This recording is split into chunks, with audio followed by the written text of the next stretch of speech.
তখন ওরা দুজনেই ছিল ইংল্যান্ডে।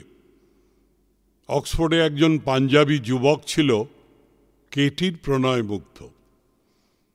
সেদিন আপোষে অমিত সেই পাঞ্জাবির সঙ্গে নদীতে বাজ খেলছিল। অমিতের হলো জিত। জুন মাসের জ্যোৎস্নায় সমস্ত আকাশ যেন কথা বলে উঠেছিল। মাঠে মাঠে ফুলের প্রচুর বৈচিত্র্যে ধরণী তার ধৈর্য হারিয়ে ফেলেছে। সেইক্ষণে অমিত কেটির হাতে আংটি পরিয়ে দিলে।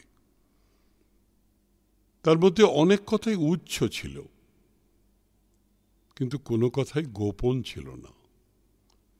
সেদিন কেটির মুখে প্রসাধনের প্রলেপ লাগেনি।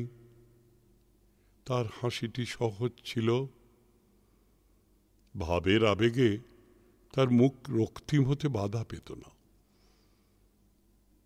আংটি হাতে পরা হলে অমিত তার কানে কানে বলেছিল, Tender is the night,